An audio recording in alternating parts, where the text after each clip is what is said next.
విహన్ ఆ రోజు రాత్రి చాలా సీరియస్గా తన గదిలోకి వెళ్ళాడు. మొన్నటి సంధ్య తనను కొంచెం ఆలస్యంగా అయ్యింది అని నవ్వుతూ చూసిన అభిమానం. ఆమె మెరిసిన కన్నుళ్ళు, తన వెంట తడిచిన మౌనపు దృష్టి అన్నీ తన మనసులో తిరుగుతున్నాయి. అది వదిలినా కాదు, అది ఒక రహస్య భావనలా అనిపించింది. అదే ఆఫీస్ పనుల్లో బిజీగా ఉన్నాడు. ఇంటి లోపల విహన్ సంధ్య మధ్య మాటలు పెరగడం మొదలైంది. ఒక రాత్రి నిద్రలేని సంధ్య. అర్ధరాత్రి 12 గంటలు, ఇంట్లో నిశ్శబ్దం. కానీ సంధ్యకు నిద్ర రావడం లేదు. విహన్ గతంలో చెప్పిన కొన్ని మాటలు మదిలో తిరుగుతున్నాయి.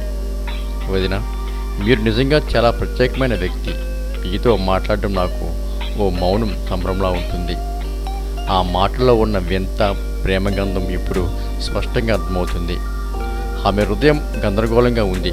వాస్తవానికి అజయ్కి తనెంతో ఇష్టం. కానీ విహన్ మాటలో గమ్మత్తుగా ఉంది, ఆకర్షణ కూడా ఉంది. వర్షపు సాయంత్రం వదిన మరిది ఎదురుపడడం. అదే రోజున సాయంత్రం వర్షం కురుస్తుంది. సంధ్య ఫ్రంట్ వరండాలో నిలబడి ఉంది. విహన్ మెల్లగా అడ్డంగా వచ్చాడు. విహన్, వదిన, ఒక మాట చెప్పాలనిపిస్తుంది. అసలు సరిగ్గా చెప్పలేక, కానీ లోపల కొట్టుకుంటుంది. సంధ్య చూడకుండా, ఏమిటది, మళ్ళీ ఏదైనా ఫిలాసఫీనా? విహన్ అంటాడు, మీరు ఎప్పుడూ అజయ్ అన్నయ్య గమనిస్తారు, కానీ నేను కూడా ఉన్నాను వదిన. నాకు కూడా హృదయం ఉంది. అది ఎప్పటినుంచో మీకోసం ఎదురు చూస్తుంది. ఆ మాటలు వింటూ సంధ్య హఠాత్తుగా అతని వైపు చూసింది. ఆమె కళ్ళల్లో ఆశ్చర్యం, కలవరం, ఒకంత కోపం కూడా. సంధ్య, విహన్, నువ్వు ఏం మాడుతున్నావు తెలుసా? విహన్, తెలుసు వదిన, ఇదంతా తప్పు అనిపిస్తుంది. కానీ మీరు తప్పని అనిపిస్తే నేను నా హృదయాన్ని ఎలా ఆపగలను? ఆమె నిశ్శబ్దంగా నిలబడింది. ఆ క్షణం కాలం స్తంభించినట్లే.